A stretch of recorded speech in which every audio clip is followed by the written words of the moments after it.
Good morning. Welcome, Palm Beach Post opinion readers.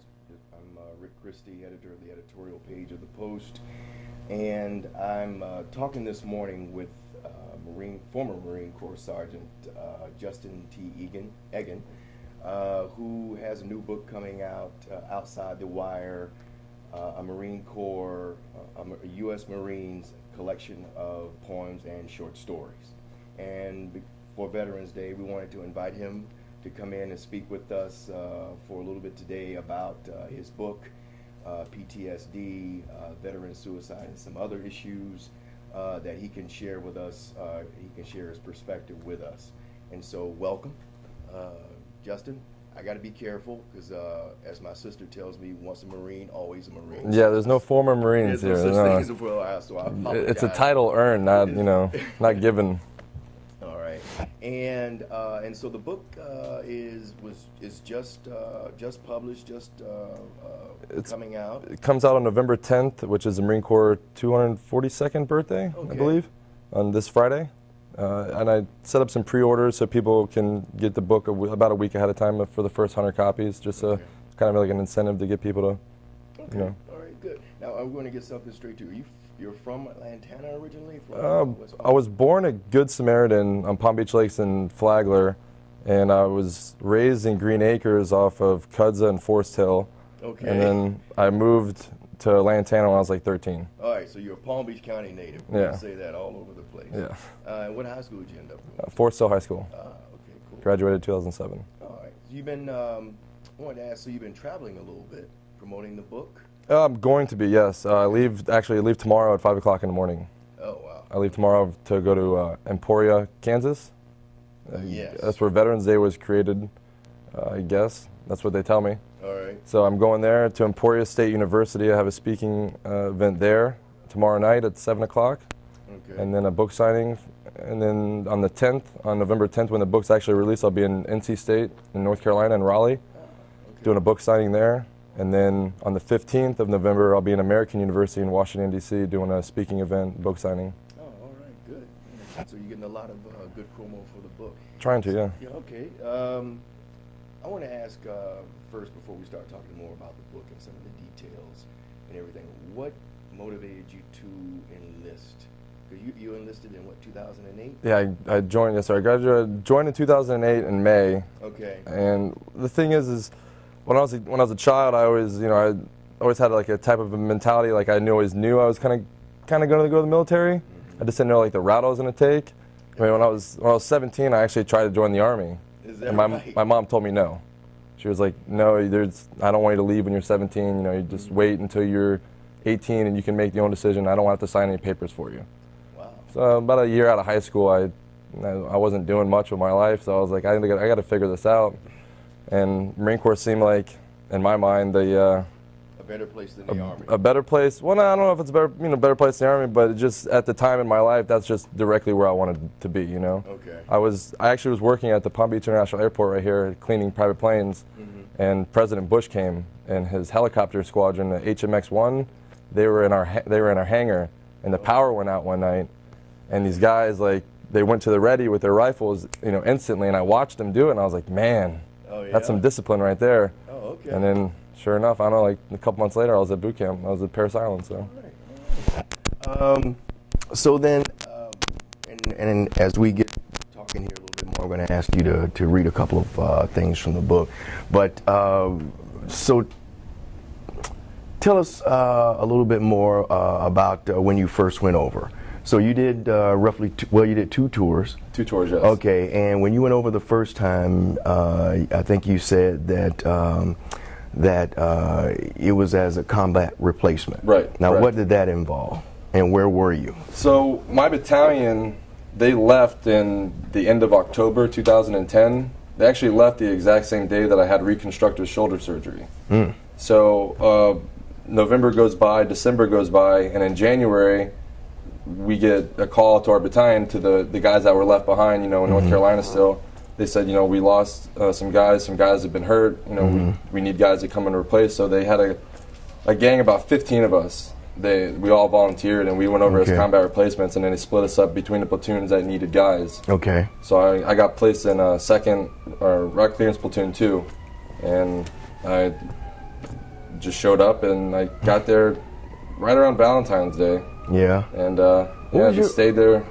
Stayed there for the next 4 months. So. What was your first thought? So this was your first trip, or what was your first thought when you stepped off the plane and saw, and saw things? What was your first thought? Can you remember that? I remember flying into Camp Dwyer. Okay. And it was at the time it wasn't as large as it is now, or it was in 2014, 2013. But when I flew into Camp Dwyer, it was a pretty small base. But I sat there for a couple of days waiting to go to my platoon. And when I was there, I kept seeing these medevac helicopters come in and take guys off the medevac and bring them into the the surgical tent or wherever they were bringing them at the BAS. And I saw that and I was like, man, this is pretty serious. These guys are coming at a pretty alarming rate. These guys are coming in. Oh, really? And I mean, there was maybe 2 or 3 times a day these helicopters were coming in, and it just kind of like set my mind up for where I was going to be going. And they told us we're going to be going into Mars area. You're going to go to this platoon. You'll be doing route clearance. So I had a pretty well understanding of what I was going to be doing and where I was going to be going. But it wasn't until you get there and you're there for a couple weeks that you actually start to understand the severity of what's happening around you and what you're doing. So when you first get there, I don't think it really set in for me. Okay. Is what it was. The first time you were there. Yeah, when I first got there, nothing really set in. I was just more or less really excited. Okay. That I was meeting all the guys that told me oh, you're never going to deploy because your shoulder and all this other stuff. And I was just happy that I could make it over there and just do something and be helpful in some sort of way. Okay. So I was just excited, I guess. Oh, okay. So was your second, now you go back you come back after a couple of months, and then you go back in... We left in April 2011. Okay. And we were going to be based out of an area called Sangin Valley. Yeah. And our main objective was to go up 611, which was a main supply route through the middle of Sangin Valley. And our main objective was just to clear out all the IEDs for, the infantry guys, or the logistics train or supply train coming up from Leatherneck and bringing supplies to the guys.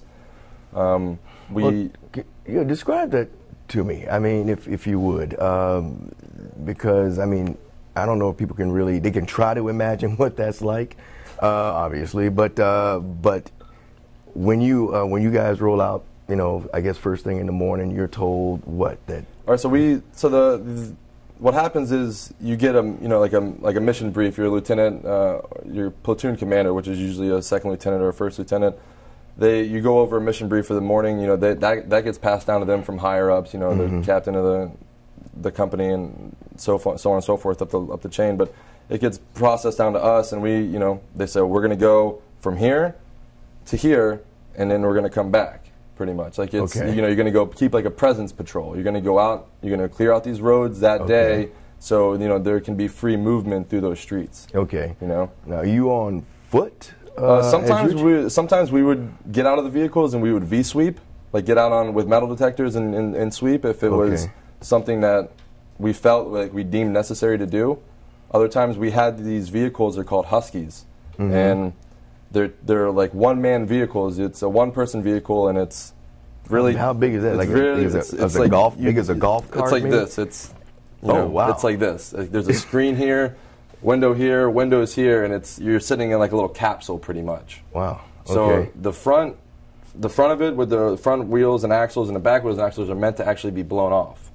They're meant to be taken off pretty much by IEDs. So if you do roll over one by, okay. So these things were these were up front, right? So these guys, they were metal detection vehicles, or they had this thing called ground penetrating radar, which was a radar detection to see voids in the ground. Okay. So we had those two up front, and then we had a gun truck behind them, and the lead gun truck would direct them on which way to go, and and in their mind, if they saw an IED, or if they thought there was a possible one, they would say something.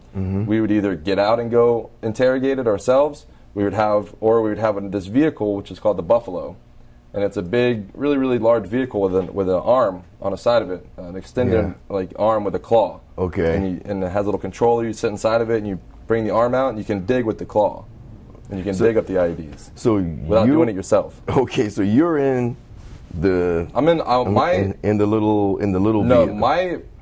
both my deployments, I was in one of the lead gun truck. Okay. On my second deployment, I was the lead gun truck vehicle commander. Okay. So I pretty much made like the calls of where these Huskies would go. I'm not making what they're, I'm not taking any credit away from them because they did an amazing job. Those guys found a ton of IEDs and saved my butt a million times. You know what I mean? Yeah. But I mean, as a lead VC commander, you instruct these guys on which direction to take and where to go, and there's a lot of things involved. And on my first deployment, I was a machine gunner. I was on a 50 caliber heavy machine gun on my first deployment. Okay. With one of the gun trucks. So you're going along. I think we had talked about this a little bit before when you said to me everything. In your mind, everything is an IED. Everything is an IED, and I mean that's not even. It's not an exaggeration. Everything is an IED. I mean, they had IEDs in trees. They had IEDs in walls. They had IEDs in door frames. They had IEDs obviously in the road. Yeah. They had IEDs under rocks. They had IEDs in dead animals. They had IEDs in cigarette packs. They had IED. I mean, if it's only the IED, this is the key right here, is IEDs are only limited to the IED maker's imagination. Okay. Okay, does that make sense? Yeah. So these guys can, if they can get it to explode and they can hide it, then they'll use whatever materials needed to build that and to do that. So you're going on looking at every little thing, even like somebody left a coffee cup. Everything. Lying on the road. That wouldn't even be normal. That would be like, why is there a coffee cup here? We need to go investigate that right now. Like, why is that here? There's probably an IED right beneath that. It sounds like an incredible amount of stress. It is. I mean, your eyes. It's one of those things. It's when I go walking around like trails around here and stuff, the natural shrub areas down here in Palm Beach County. Yeah. They have little ant trails. I don't step on those. I'll just walk over them. I mean, my mind knows that this is not an IED. We're living in Florida, but at the same time, it's like I don't know. Wow. I don't want to take that chance because that's the type of. They had ant trails. They would lay these copper wires, in the ground that would be connected to pressure plates or be connected to battery packs with the IED, and it was a whole. It's like a three-part system. They got the ignition, which is where the detonator, which would be the pressure plate, the connector with the battery pack, and then the explosive. So if they have those three and working in unison, and sometimes they would just have the pressure plate set up with an IED, and then the next day they would have a guy come in and hook up the battery pack. So the Taliban would task out somebody to make the explosive, somebody to make the pressure plate, somebody to make the battery pack, and then they would go, and then somebody else would come and connect all of it. So it's so hard to trace. So one person wouldn't be there doing the whole thing, and that would be to throw you guys off, or just to throw anybody off, or maybe monitoring. Yeah, pretty much. Yeah, just if anybody's watching or anything like that, or just they. You described to a couple of ways of how imaginative that they are when you say it's pretty much left all up to the IED maker's imagination. I think you had mentioned where two wires, very thin wires, like fishing line kind of wires, they would hook it up, they would set it up so that if you brushed over the top of something. So they would see our tactics and our techniques of how we would find these IEDs and how we would actually go about doing it. And a lot of times, when you're sweeping with your metal detector, you see something, so you're like, all right, I need to go investigate that. You find out how big, you in your mind, you try to figure out, the size of the IED, I guess, with your mind. But it all also helps that, when you're in the area, certain IEDs are in that area. And then if you go to another area, certain IEDs would be in that area because the makers in that area are different. It's like going to Georgia or going to Alabama. It's like, it would be different, separated, but they would adapt to what we were doing. They would watch us like hawks. They would watch us nonstop, and they would, pretty much spy, and they would see us, and they would figure out what we were doing, and then so they would see us coming up to an IED, and they'd see us take a knee, and they'd see us, brush our hands over it. You know what I mean? Yeah. Go like this. So once they saw that, then they started building these things. We called them guitar strings. Okay. It was like a piece of wood like this with very loose like 4 or 5 loose copper wires on it. So when you go like this with your fingers and you swipe, the copper wires, they would touch. Yeah. So as soon as they touch, wow, IED goes off. Same thing when they would see us take a knee. So they would put like a decoy IED almost out front, and then where we would take a knee is where the real IED would be. So when your knee hit, when you took a knee, then it went off. Oh, boy, did you? I guess I need to ask. Did you ever lose anyone in any of your? In my platoons? Yeah. Well, in my first deployment, I went and replaced a guy who lost his leg. Okay. To an IED, and then on my second deployment, in our company on my first deployment, we actually lost Marines, like KIA Marines in Marja, in our company, and in my second deployment, I'm almost positive, because we were so separated, our platoons were, that we barely got to see like first platoon or third platoon. We were all over the place. So I want to say that third platoon had a few wounded. Yeah. And first platoon, I think everybody. See, the thing is that the wounds that a lot of people get are like concussions. Okay. Okay, and they're like TBI, and from the bombs they get very off, right. discombobulated, and they have to leave, because if you get hit by another one, then that could ultimately ruin your brain function. Okay. Because of the pressure and just being in those trucks and the pressure being hit, or just being near something that's an explosive like that and going off, it ruins your brain a little bit. Okay. So it's not like in the movies where you can just be by bombs all the time and and you'll be all caved. Okay. No, the bomb. I mean, it actually has an effect. Yeah, on yeah. It has concussion. a real like the pressure of an actual IED going off on your head is real. Like it hurts. That's why. Okay. That's why people get Purple Hearts nowadays for getting concussions. Because in the modern warfare, we're not fighting an enemy that we can see. We're not fighting somebody that we can see. So when these guys are getting hurt from the enemy, they're getting hurt by IEDs. Wow. So now, if you get a concussion, you rate a Purple Heart, and I think it's justified, because a lot of guys that I know now deal with that. Deal with the TBI and deal with that loss of memory, and it's just I don't know how to explain it. It really does something to your brain when you do get hit by an IED. It does rock yourself a little bit. Okay, let's start talking about the book a little bit. You break the book up into 3 parts. Right. And why do you, even though it's, again, a collection of poems and short stories, why do you break it up in 3 parts? So I think the whole purpose of me doing that is that I wrote the poetry, and then I started to realize a kind of a pattern with the poetry. Like, there was poetry and poems that had to do a lot with PTS and coming home and transitioning back home and dealing with suicide and things of that nature. Yeah. And then I had poetry that was very very eager to go fight. Like, oh, we're here, we're ready to go fight, we're going to go do things. And then I had poetry that was a lot darker that had to deal with combat. So I kind of laid it all out, and I saw that it kind of needed to be broken up into these parts. And I was going to make the first book the last book, but I decided to make it the first book because I want to get the reader into that mind state of being home. Not, this isn't a memoir about, some crazy mission that we did or anything like that. This is just a bunch of heartfelt, deep poetry that I feel that when I wrote when I put the first book in the beginning, I just want the reader to understand that there's a lot of pain and there's a lot of loss that you go through when you're home.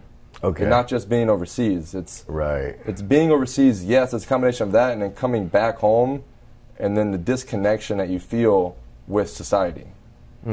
You want to read us one of those, and so we can get an idea what you're talking about, a better idea.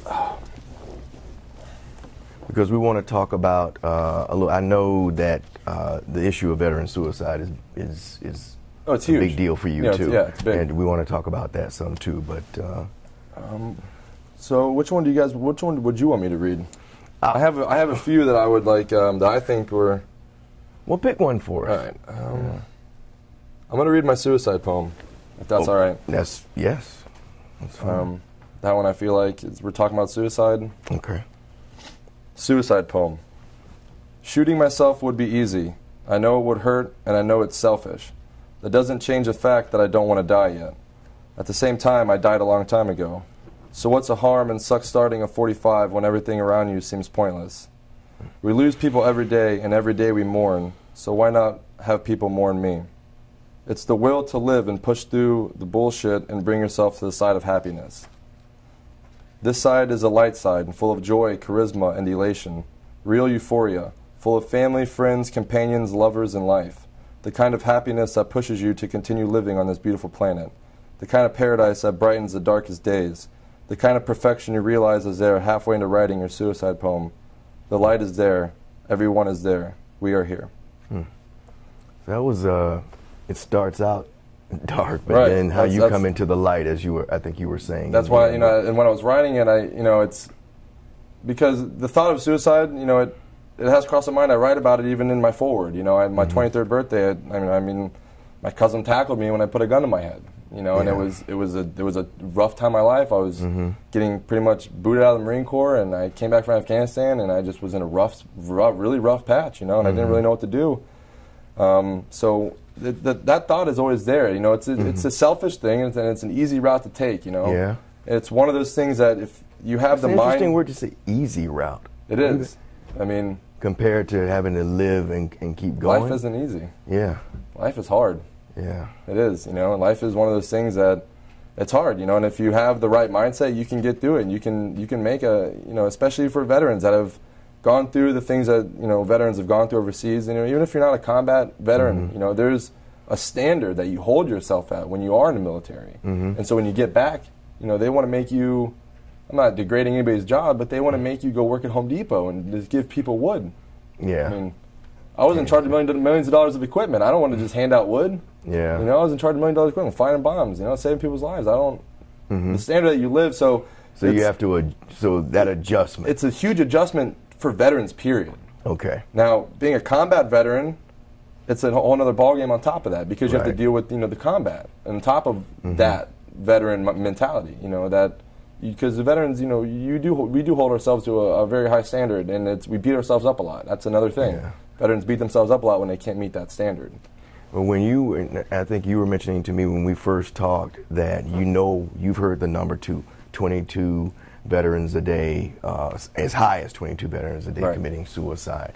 What would you want your fellow veterans to take away from this? If they do, hopefully get a chance to read your book, what would you want them to take away from this, really? I want every single veteran that reads my book to understand that everybody's here. You know, we're all here. All the veterans are still here. Just because in your mind, if you're having a bad week or a bad month, you know, I want people to be able to pick up my book and feel some sort of emotion and feel that connection to what they've lost. You know, that the life that they lived in the Marine Corps or the military, and now they're back and they're here. I want to write something that they can connect to and feel and be like, man, that really brought back memories that made me feel really good. Like, it motivated me to go and do something good today or do something positive. You know, that really set my mind up, you know, because I don't want people, especially I don't want veterans to kill themselves. I don't want anybody to kill themselves, you know. Right. You know, I've had friends, you know, granted, some of them aren't the closest of friends, you know what I'm saying? But they're still people I served with, and some of them are close friends. And it's hard when these guys, you know, they take their own life, and you're like, why? You could have just called me. We could have had a long conversation, and if it was that serious, I could have taken a trip. I could have come and seen you. We could have hung out. Could have taken your mind off of it, you know what I mean? It could have helped you work through it a little bit.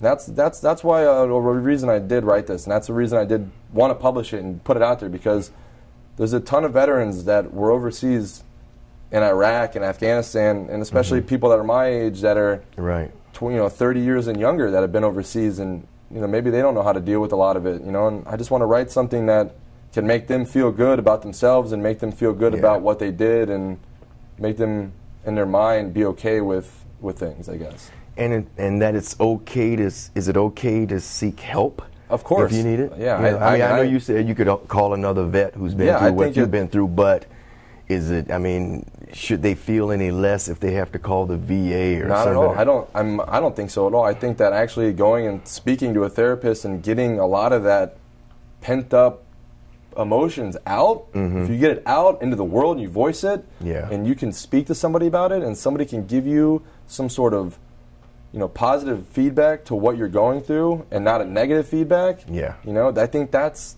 really helpful. I really think that is. When if veterans are too prideful or they feel ashamed going and seeing a therapist, I mean, I really don't have an answer for that. I mean, just just take that and brush it off. Stop being like that. Go see somebody. Okay. Better to kill better to go see somebody than to kill yourself. Okay, let me ask you about now. What about people who aren't veterans? People who are watching this, who will see this video. What message do you want them to get from this and from your book? I want everybody who's never been in or never been a service member, never been in the military at all.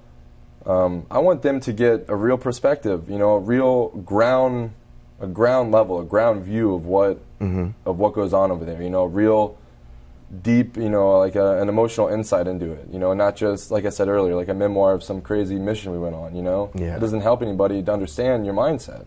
And that's what makes a book like this different from saying. Somebody mentioned to me the other day. You mean like the Hurt Locker, like the movie?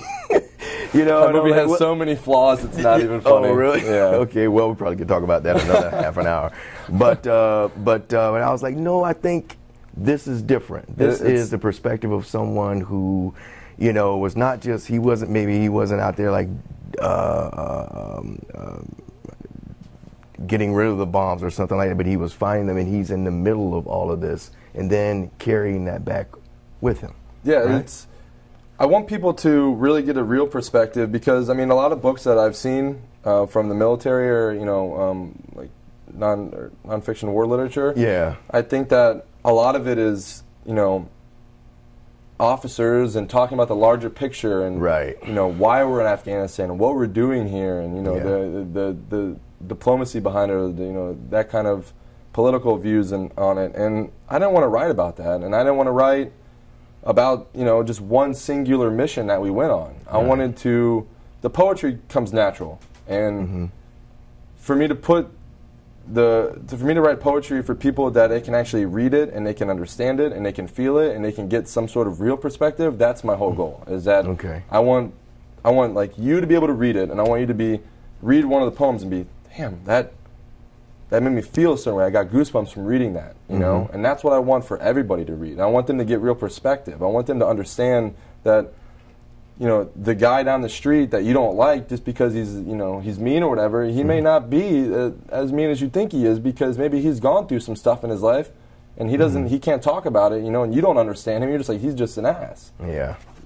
This is why I wrote the book, for people that don't that can't grasp that can't understand. Like I was saying to you the other day, when people, people unknowingly, like, will push people away without knowing, by thinking that they're helping these veterans. Okay. By saying, just forget about it, don't worry about it, it's not a big deal. It'll move on. You'll move on. You'll get past this. It's something you just got to work on.